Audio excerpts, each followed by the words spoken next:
I want to talk about the Broncos coaching search right now, okay? And I want to address one rumor that's been out there. I got a number of calls yesterday, people telling me Gary Kubiak flew into town, landed at Centennial around 1:30 in the afternoon.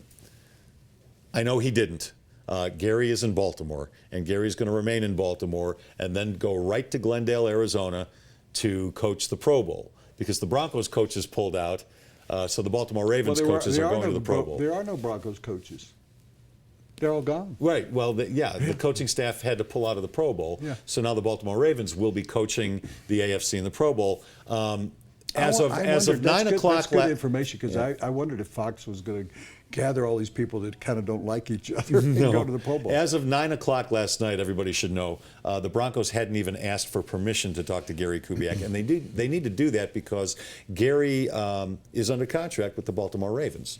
So now maybe that's happened this morning. I haven't read or seen or heard anything about that, but there's speculation that John Elway is going to pick up the phone and ask Gary Kubiak if he'll consider at least coming in for an interview to maybe talk him out of being just a coordinator and wanting to be a head coach again. And Gary needs to be talked into that. I don't believe that will happen. I believe that he'll pick up if he wants Kubiak, he'll pick up the phone and go, Gary, I want you to be my quarterback. You don't have to head go coach. through or quarterback. Or my quarterback, yeah, if Peyton leaves. They were roommates. They were roommates for their entire careers. That's back when everybody had a roommate all the time. Gary was his offense coordinator when John was still playing. Gary was also his bank. You know these stories. John Elway, as a rookie, signed a 5-year, $5 million contract, $1 million a year. Gary Kubiak, as an 8th-round draft pick, 6th-round draft pick, was making the league minimum.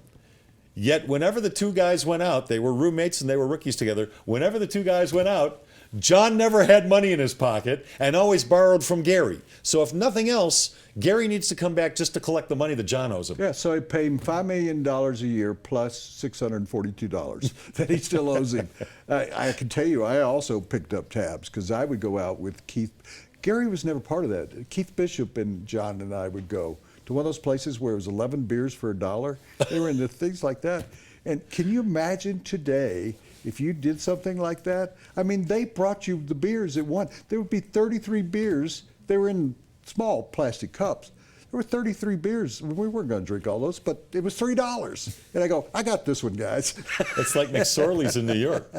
Mini beers, $1 a beer. A couple other names. Dan Quinn of the Seattle Seahawks, defensive coordinator. He's a very popular name right now, and we think that Atlanta is going to secure him. They really need help on defense, but they have to wait until the Seahawks are out of the playoffs. And then a name that I threw out there on Twitter yesterday, I've been told, and I believe I was the first one to put it out there, at Les Shapiro, the Detroit Lions defensive coordinator, Terrell Austin. Yes, Terrell. So the Chicago Bears canceled the Broncos want to talk to him. The Bears canceled their meeting with Terrell because Fox is their guy, just like Rick Ryan in Buffalo.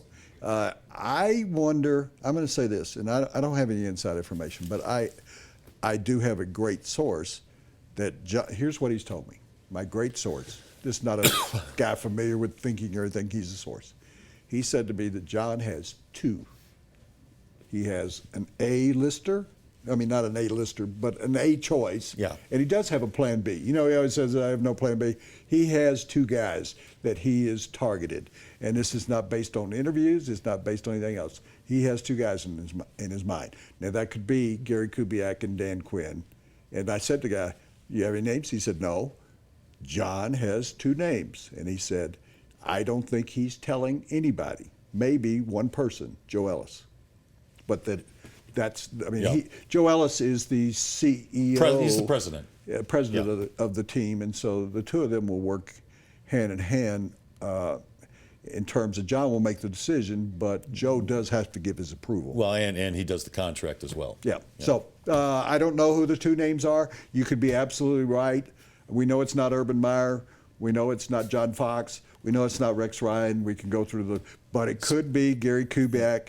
It could be the defensive coordinator of the Lions. I don't think that's a sexy choice. I don't think that's a choice that you can come in and sell people to. I think you can sell Gary Kubiak based on our poll Absolutely. yesterday. I think you could sell Urban Meyer, but he's not going to leave college. I think you can sell. By the way, my dope of the day is Urban Meyer. You'll hear that commentary in a few minutes. I think you could sell, but a lot of people would also sell you back Mike Shanahan. I mean, that would take a selling but that's job. not going to happen. No, it's not going to happen. It's not I going know to that's gonna happen. But I'm just saying that here are people. And you know why it's not going to happen? I think Mike and John Elway could sit down and smoke that peace pipe, or whatever it is we put in our pipes in Colorado these days.